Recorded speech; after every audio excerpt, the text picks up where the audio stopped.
This space here is encouraging everyone to come in. It's free, coffee's free, the treats are free. So it's my hope that we can just kind of hang out, talk, eat, have some music, that kind of thing. Just having a lot of fun, coming together as a community, reclaiming public space here on the street, in the heart of the Old East. A place of encouragement and stimulation, conversation. That's right. Intellectualization. It is possible to create and come together and talk about things, issues that affect our lives. For me, the reclaiming public space is probably the biggest part of it. That people sort of will mindlessly fill roles as consumers and citizens without realizing that this is our public space, that we all own this and are a part of it, and that we should be making use of it in new and creative ways. And it doesn't have to be really serious stuff. It can also be lighthearted kinds of stuff too, that we can come together and find commonality.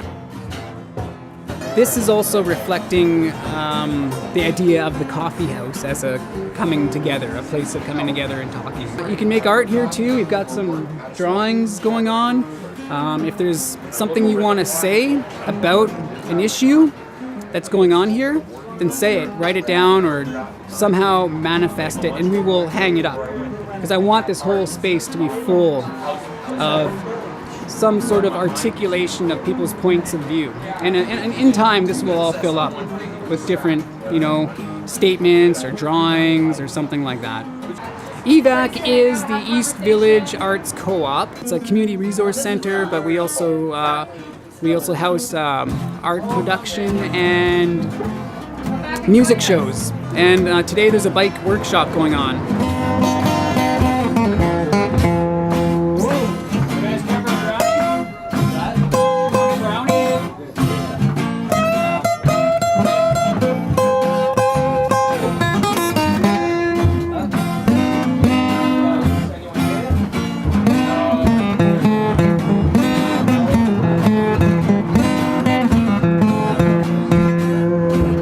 Music is a part of what EVAC does, as is art.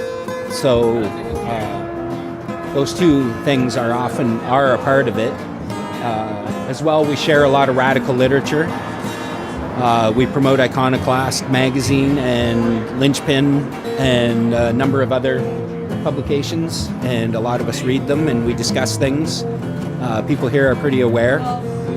So, it just sort of breeds a counterculture idea here as well, that we're all engaged. We're not just passively floating through life. It is in a parking spot. And what this is kind of talking about is the fact that car culture has had fairly tremendous impact on this community.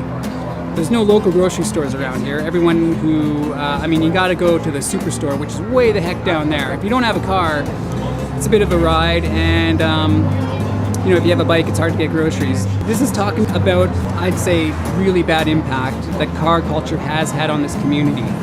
A lot of people now go out to the suburbs or to the malls to buy whatever they're gonna buy. It used to be all down here. Back in the day, you could find all this down here. It's gone now.